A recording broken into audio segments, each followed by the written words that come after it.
बिस्मिल्लाहिर्रहमानिर्रहीम। बड़ी खुशी की बात है कि ग्रुप मीटिंग जाके एक जलसे की शक्ल ले लिया है। तो पहले तो मैं हमारे पुलिस वालों से माफ़ी चाहता हूँ। आज संडे का दिन उनको हम तकलीफ दे रहे हैं, आज परमिशन लिए, लेकिन देखते देखते पार्लियामेंट इलेक्शन आ रहा है तो आपको आगे भी तकलीफ देते रहेंगे। आप लोगों का शुक्रिया। रही बात ये जो ग्रुप मीटिंग और पदयात्रा गुरुपोशी तकरीबन 4 घंटे से हम पूरा फिर रहे हैं। शालीबंडा, गौस कैफे से अलियाबाद से झंडा, ये पूरे गलियां। तो ये हल्का जो है बहादुरपुरा असेंबली कॉन्स्टिट्यूंसी का आता है और ये पहले चंद्रायनगुट्टा असेंबली कॉन्स्टिट्यूंसी में था। जब मैं 4 घंटे से फिर रहा था तो गाजी मिलत अल्लाह मोहम्मद अमान अल्लाह खान मुझे याद आ रहे थे। मैं बहुत छोटा था जब से ये गलियों में आता हूँ। हर घर में कौन, यानी किसका घर है, कौन है, मैं सबके घरों से वाकिफ़ हूँ यहाँ पर, और नौजवान नस्ल से भी वाकिफ़ हूँ, यहाँ के मसाइल से भी वाकिफ़ हूँ मैं, एक एक मसले से। सबसे पहले ये यहाँ के जो कब्रिस्तान है, मैं अभी देखा कि वहाँ पर जो कब्रिस्तान है पूरा झाड़ियाँ उठे हुए है। वहाँ अंदर एक कब्रिस्तान है, वो झाड़ियाँ उठे हुए है। उसके आगे एक कब्रिस्तान, उसमें पूरे झाड़ियाँ उठे हुए है।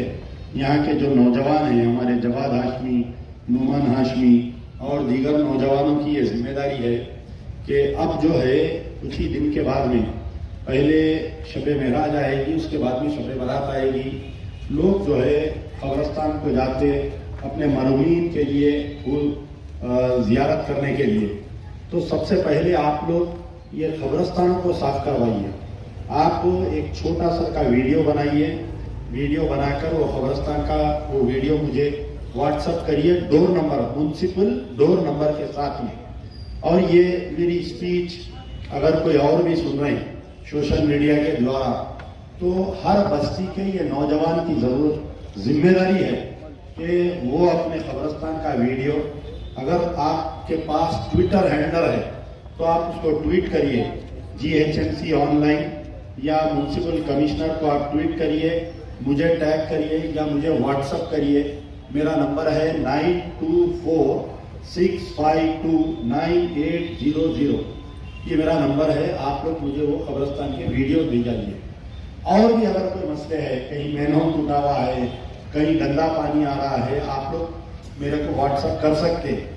हम जो है हुकूमत से नुमाइंदगी, बल्दिया से, वाटर वर्क से नुमाइंदगी करके एक मरतबा अगर आप बोलेंगे ये कब्रिस्तान साफ नहीं होगा, फिर 1-2 दिन के बाद में बोलिए, फिर 1-2 दिन के बाद में बोलिए, जब तक ये कब्रिस्तान पूरे साफ नहीं होते, पूरों में लाइट सिस्टम नहीं आती। ये कब्रिस्तान साफ कराने की वजह मेन ये है कि शहर के कब्रिस्तान और शहर के मसान गट्टी ये गंजेटियों के अड्डे बन गए। ये पूरे आप जाके देखिए, शराब पीने वाले, गांजा मारने वाले, ये पूरे कब्रिस्तानों को, मसान गट्टियों को अड्डा बना लिया। तो ये माशर, ये आपके लोकेलिटी के नहीं है, इधर उधर से आके लोग बैठे हैं।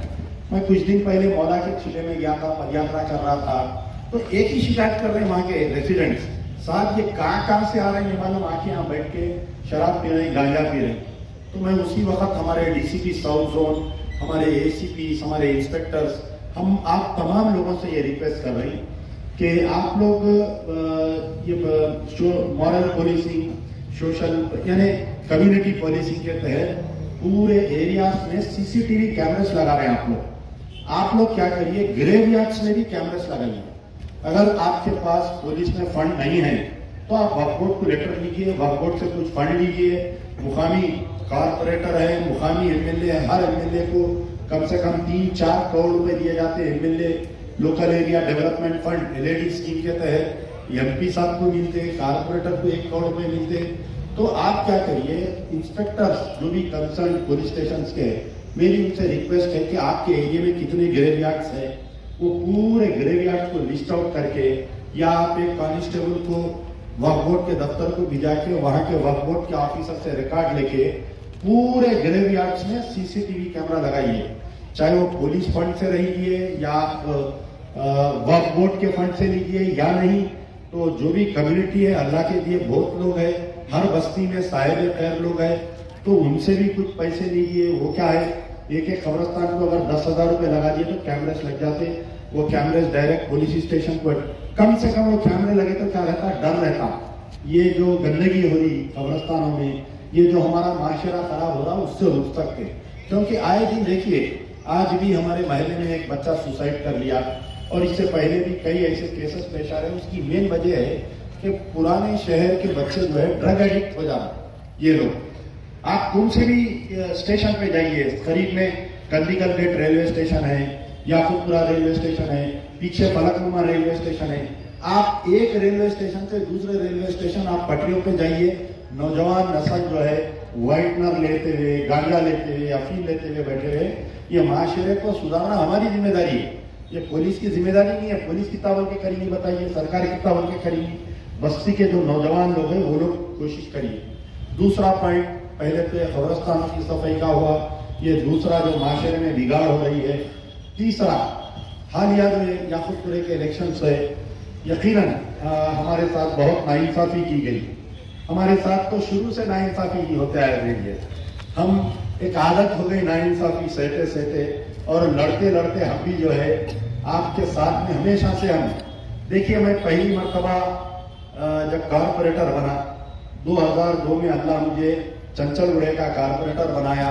अभी मैं कारपोरेटर बन के 1 साल नहीं हुआ, पूरे शहर में अफवाह उठ गई कि आपके हल्के को रिजर्व किया जा रहा है, आपके हल्के को रिजर्व किया जा रहा है, आपके हल्के को तोड़ दिया जा रहा है। मेरे हल्के को तोड़ दिए, वो बीसी यानी बीसी कैटेगरी बैकवर्ड क्लास को रिजर्व कर दिए। बीसी के मायने जो ये जो रुई का कारोबार करते लद्दाख लोग, उनके लिए है।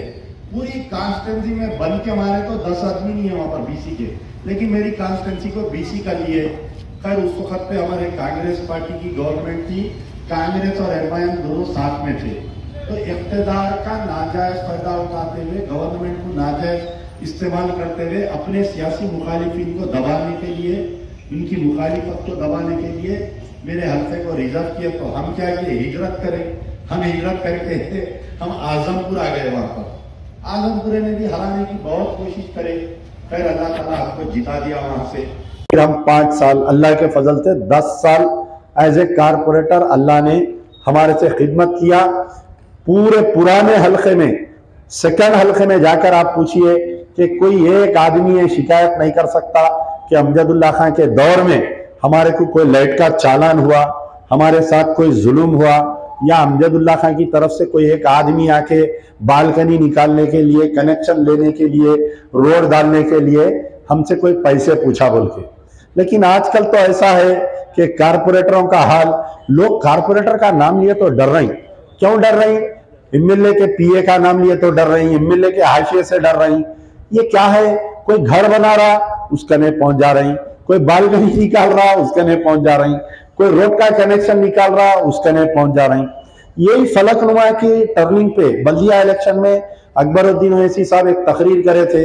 तकरीर करके ये बोले कि अगर कोई किसी की शिकायत आएंगी उसको अवाम में लाके चप्पलों से मैं मारूंगा। बोले भाई आप तकरीर करके 10 साल हो गए, ये 10 साल में कितने कारपोरेटरों को आप चप्पल से मारे, कितने वर्करों को आप चप्पल से मारे, जरा अवाम के सामने बोलिए। कितनों की शिकायतें हैं बताइए आप। हर गली में आप कहीं भी जाइए।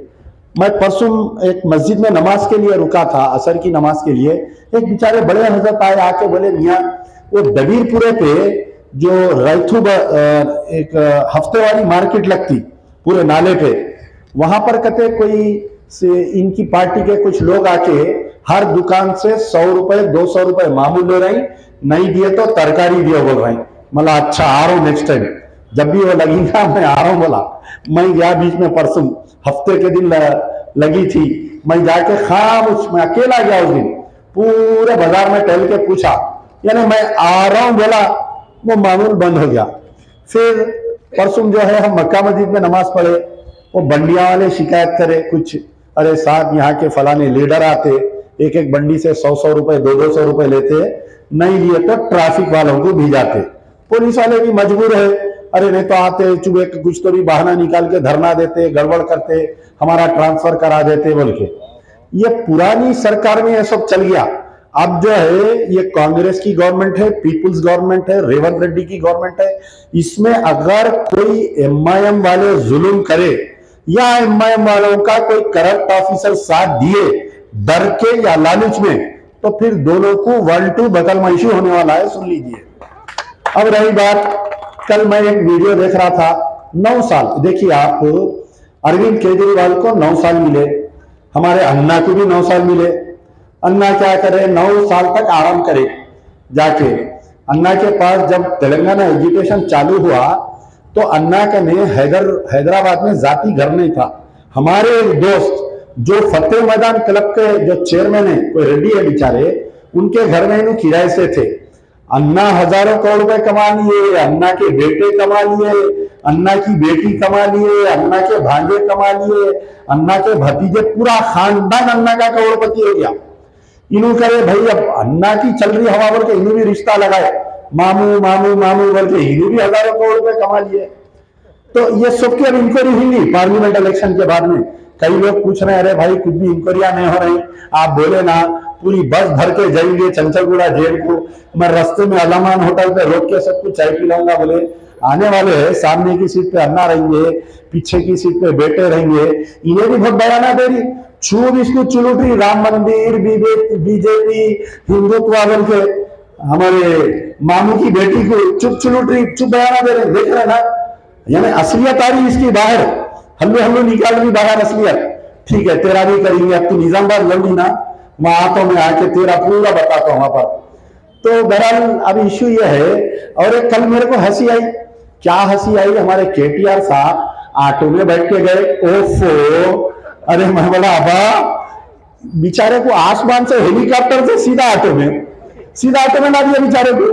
देखो अब वोटर का क्या पावर है, मुसलमानों का क्या पावर है। देखो 9 मस्जिदा तोड़ा, इसका बाप इन्हें कभी एक बयान नहीं दिया, इन्हें खुदा फकत इंक्वायरी हो रही कि बीआरएस कैसा हारी, बीआरएस कैसा हारी, बड़े बड़े माहिरीन बैठ के वो कर रहे हैं, नहीं मालूम कर सकते बीआरएस कैसा हारी।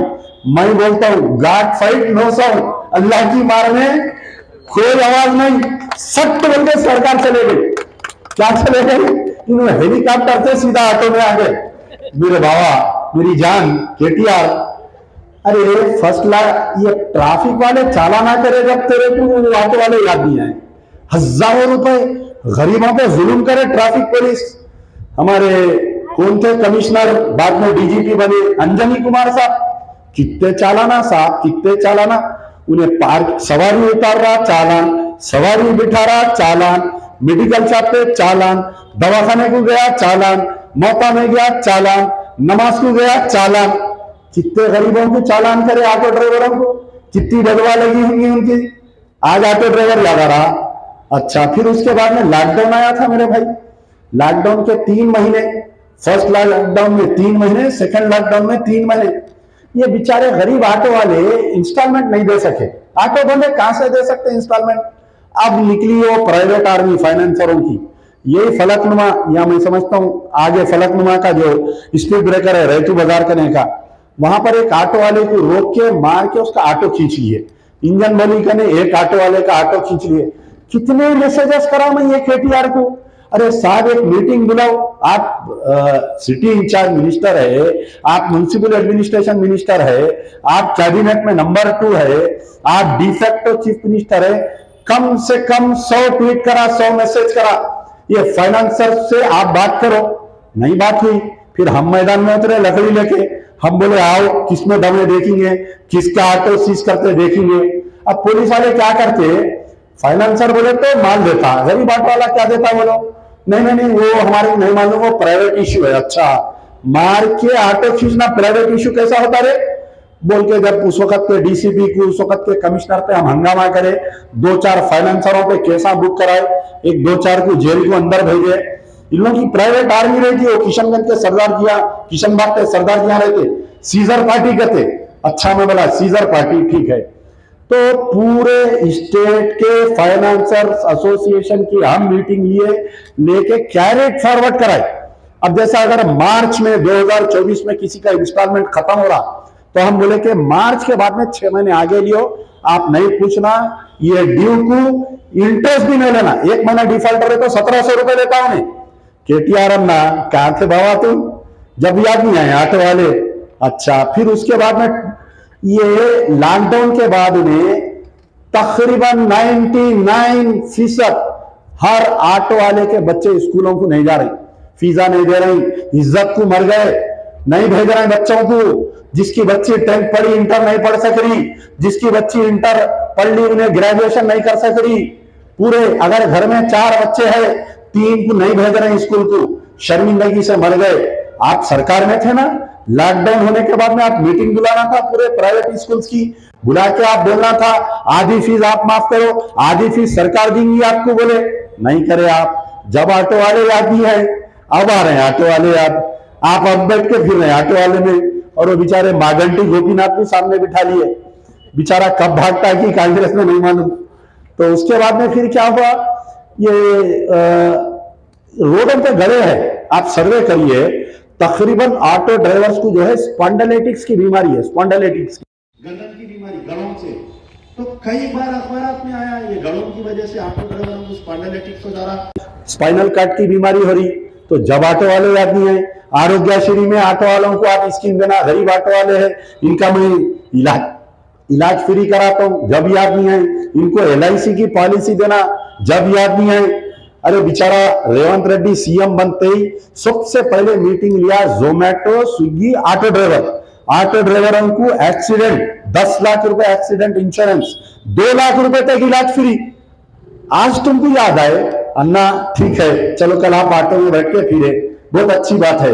एक काम करो, आप बोल रहे हैं महालक्ष्मी स्कीम से ऑटो वाले परेशान हो जा रहे हैं, बस फ्री रहने से ऑटो वाले परेशान है। आपका जो भोट है ना माल भोट है, और वो खरबों रुपए कमाए। एक 6 महीने आप अपने जेब 2-2 हजार रुपए का राशन दियो ना आप ऑटो वालों को, दियो ना, नहीं देते। बुलाओ भवन में, बुलाओ 10,000 ऑटो वालों को, मैं 6 महीने तक राशन देता हूं बोल के ऐलान करो। कल अमजदुल्ला खां तुम्हारे को खाने पे बिठा के फिरता तुम्हारे को। हाँ, हम दिए, सामने हाजी मियां है, मैं फील करा अरे ये इसकी कुछ प्रॉब्लम दिख रहा भाई, ऑटो वाले भूखे मर रहे हैं। याकूबपुरे के ऑटो वालों को हम जैकेट दिए, हम सर्दी में ब्लैंकेट दिए, रात में फिर रहे लगा बोल के विंटर जैकेट दिए, अनाज दिए, हम तो जो हो सक रहा कर रहे हैं। आप सरकार में थे ना जब ऑटो वाले आपको याद नहीं आए, आज कैसा याद आ रहे हैं बताइए आप। फकत वो लग गए, आप तकरीबन 3-4 तकरीर सुना मैं KTR की, एक ही बात वो इंप्लीमेंट नहीं कर रहे। अरे भाई उन्हें 6 गारंटी दिए ना कांग्रेस वाले, 4 तो इंप्लीमेंट हो गए। आपको आरोग्यश्री 10 लाख करते बोले, कर दिए। और आपको वो और कौन सी स्कीम थी वो भी जी, हाँ लेडीज को बस फ्री बोले, कर दिए। ससुराल को 1 वक्त जाने का, हर हफ्ते में 2-3 वक्त जा रहे, ठीक है चलो चलने दो, अम्मा की मेहरबानी है, सोनिया गांधी की मेहरबानी है, जा रहे हैं। तो बहरहाल 6 में से 4 कर दिए। आने वाला जो पार्लियामेंट इलेक्शन है, ये आज मेरी बात नोट कर लो, मैं 9 साल से बोल रहा था ये BRS वालों को, TRS वालों को, जब TRS से BRS करे तो मेरा ट्वीट निकाल के देखो, मैं लिखा KCR is on the suicidal path बोल के। KCR सुसाइडल पाथ में बोला, जब असदुद्दीन ओवैसी बयान दे रहे थे, मैं ड्राइवर हूं, मैं क्लीनर हूं, मैं बोला सबसे ज्यादा नुकसान अगर TRS से BRS, पहला नुकसान TRS से BRS करे। ये तेलंगाना का था, सेंटिमेंटल था, हमारा सेंटिमेंट था वो पार्टी। तुम नाम रखे तेलंगाना के नाम पे ओढ़ दिए तुम्हारे को 2 बार, नहीं तुम जाके कहे कि BRS लाए, ठीक है। फिर उसके बाद में ये असदुद्दीन ओवैसी के बयानात को आप कंट्रोल नहीं करे, ये बयानात का रंग इमेज गया पूरा। आप मस्जिदों में मस्जिद तोड़ते जा रहे, समझ रहे। अरे हम नहीं बोले, हमारे दिल की आहा बोली, हमारे दिल की बदवा बोली तुम्हारे को। मैं चैलेंज कर रहा हूं, तुम जब सेक्रेटेरिएट बना रहे थे मस्जिद तोड़ के, मंदिर तोड़ के, अमजदुल्ला खां पहला आदमी था, हम बोले कि ना मस्जिद टूटना चाहिए ना मंदिर टूटना चाहिए। वहां पर दोनों जो है आस्था है दोनों के लिए, और दोनों कौम की बदवा निकली। मैं जब ही कहा था कि ये महल बनेगा, लेकिन KCR को खत्म नहीं रख सकेगा उसके अंदर। आप मेरी कसमें निकाल कर देखो, ना तू खत्म रख सकेगा, ना तेरा बेटा, ना तेरी आल औलाद उसके अंदर खत्म रख सकेगी। ये मेरी बात सच्चाई हुई, आज भी लिख लो मेरी बात। आने वाला पार्लियामेंट इलेक्शन स्ट्रेट फाइट है, बिल्कुल straight fight between Congress and BJP, between Narendra Modi and Rahul Gandhi. Straight fight है। पूरे तेलंगाना की आवाम राहुल गांधी को प्राइम मिनिस्टर देखना चाहती है। हैदराबाद के लोग राहुल गांधी को प्राइम मिनिस्टर देखना चाहते हो। हिंदुस्तान में अगर मुसलमानों पे, अकलियतों पे से अगर जुल्म खत्म करना है तो उठ खड़ो। अरे मेरे हैदराबाद वालों, अरे मेरे तेलंगाना वालों, जैसा मैं इलेक्शन से पहले कह रहा था बड़े मोदी को मारना है तो छोटे मोदी को मारो, अब मैं कह रहा हूं कि बड़े मोदी को मारना है तो यहां पर जैसा कितने 30 सीट है सर तेलंगाना की एमपी सीट, पूरे सीट है जो हम राहुल गांधी के हाथ में, राहुल गांधी की झोली में डालकर देंगे। और आने वाले जब राहुल गांधी प्राइम मिनिस्टर बनेगा तो मैं समझता हूं कि कोई हिंदुस्तान में कोई बुलडोजर की सरकार नहीं रहेगी, किसी अकलियतों का कत्ल नहीं होगा, गोश्त के नाम पर कत्ल नहीं होगा, गाय के नाम पर कत्ल नहीं होगा, बुरखे के नाम पर किसी के साथ बदतमीजी नहीं की जाएगी, स्काफ के नाम पर एक सेकुलर गवर्नमेंट हम बनाकर देंगे। और ये जिम्मेदारी आप पर है। कर्नाटका में आपकी वजह से कांग्रेस गवर्नमेंट आई, तेलंगाना में आपकी वजह से आई। अन्ना आपको भी बोल रहा हूं, हमारे साथ नाइंसाफी मत करो, मुसलमानों के साथ नाइंसाफी मत करो। आज वो शादी मुबारक, बड़ी खुशी हुई मुझे सुनकर, शादी मुबारक इसकी में 1 तोला सोना भी दे रहे कहते अन्ना, जल्दी जल्दी तय करो किसके किसके शादियां होने का है, 1 तोला सोना भी दे रहे अन्ना। देखो अब कॉम्पिटिशन रहना, कॉम्पिटिशन रहा तो अवाम का फायदा, उधर स्टेट में कॉम्पिटिशन हो रहा, अन्ना पैदा कर रही, इधर भी कॉम्पिटिशन होना ना, पैसा भाग रही, देख रहे ना पूरे गली गली, किसी का पेट छट जा रहा, किसी के ढोपरा छट जा रही, किसी के पैटा नूर हो जा रही। मैं परसों मालूम करा हमारे याकूबपुरा एमएलए पाम अरेबिया में जाके बैठते रोज पैरा डाल लेके सुकून से एयर कंडीशन ऑफिस में झींगे मच्छी खा लेते हुए, 1 महीने से नहीं आए थे बेचारे, इधर ही फिर नहीं, नालों में मोहल्लों में, नालों में, अरे क्या क्या फ्री स्कीम आ रही। असरा हॉस्पिटल में डिलीवरी फ्री कहते हैं, आंख का ऑपरेशन फ्री, वो डॉक्टर का कैंप फ्री, वो कराए तो फ्री, ये कराए तो फ्री। फिर उसके बाद में वो आपके क्या जॉब मेला, अच्छा जॉब मेला, अच्छा याद आया, जॉब मेला लगा रही। जॉब मेले में दारुसलाम कोऑपरेटिव बैंक में नौकरियों का मेले में नहीं है, अवेसी हॉस्पिटल का नहीं, असरा हॉस्पिटल। अरे बाबा पहले घर में चिराग लगाओ, बाद में मस्जिद में चिराग लगाओ। आपके अवेसी हॉस्पिटल में नौकरियां दियो, आपके दक्कन मेडिकल कॉलेज में नौकरियां दियो, असरा हॉस्पिटल बेगम बाजार के मारवाड़ियों को लीज पे दे दिए, लीज पे दे दिए, 1 रुपया बिल कम नहीं होती। ये तकरीरा सुनते होगा, वो बिहार जाके फेंक रही, क्या फेंक रही कि फ्री में कितने की 5,000 में डिलीवरी कर दे रही, वो 500 में डिलीवरी और कह की ऑपरेशन, कितने की लोग जाके अटक जा रही, लाख लेना पड़ा। तो वहां मुर्गा नहीं दे रही फ्री में, तो जिंदगी कहां से छोड़ते बताओ। कई लोग आते मेरे कहने, वो लाख रुपए बिल हो गई साहब, 2 लाख रुपए बिल हो गई असरा की। अरे अम्मा कहीं क्यों गई थी वहां पर, मलिकुल मौत पूरा फिरते आके वहां बैठ जा रहे बेचारे। अरे कहीं को जा रहे हैं अम्मा, वहां पर पूछा भाई तो बोले नहीं साहब वो तकरीर सुने फ्री में, बोल के हम चले गए, अटक गए, पेशेंट को बंद करके रखे, नहीं छोड़ रही। तो अब ये जॉब मेले में ये धोखा है, आप समझो मेरी बात को। जॉब मेले में कोई मजलिस का जो एस्टेब्लिशमेंट है वो नहीं है। मैं चैलेंज कर रहा हूँ, 3 जॉब मेले हुए, आसिफ नगर नामपल्ली में हो रहा, याकूबपुरे में। अच्छा सिर्फ काम कहाँ हो रहा, नामपल्ली में हो रहा, काम कहाँ हो रहा याकूबपुरे में। कई को ये 2 पठाना परेशान करके रखे बोल के। अब अमजदुल्ला का सब फिर रहा, बहादुरपुरा फिर रहा, चंद्रानिता बहादुरपुर में होता। अब कल आते सुबह में, क्या नाम है यहाँ के, कालू का नाम क्या है, यहाँ के एमएलए आते अब कल, अब यहाँ पर भी होता। जॉब मेला दिए ग्राउंड में देख लीजिए आप, थोड़े दिन में जॉब मेला होता। फिर एमपी साहब सामने मस्जिद में आ जाते नमाज पढ़ने। तो बहरहाल आप लोग चाह रहे नहीं, चाह रहे डेवलपमेंट होना हैदराबाद का होना, तो कंपटीशन होना नहीं होना, भागना नहीं भागना। अच्छा पूरे और एक मेरे को हंसी आई, ये हमारे कामा रेड्डी में दुकान चली, काम जदुल्ला खान दे देता है कि पैसे बोल के, हैबत में उसको उठा के नींद में से लाके चेकते रहे उसको। तो बहरहाल फायदा होना ना कौम का। तो जरा इनका जरा और थोड़ा रेट कम करेंगे। अब इन्हों भूल गए, इन्हों राजस्थान भूल गए, उत्तर प्रदेश भूल गए, महाराष्ट्र भूल गए, इनको सिर्फ और सिर्फ याकूबपुरा, काबिल मुबारकबाद याकूबपुरे के लोग। इनकलाबाद जो है ये गरीब की झोपड़ी से आता है इनकलाबाद, कोई अमीर के महल से। तारीख इस्लाम, तारीख दुनिया निकाल कर देखो, कभी भी इंकलाब जो आता है गरीब के झोपड़ी से आता है इंकलाब। वो गरीब बस्ती तलाब कट्टा, वो गरीब बस्ती मुगल आपके जितने भी गरीब बस्तियां हैं याकूबपुरे के, वहां से इंकलाब आया।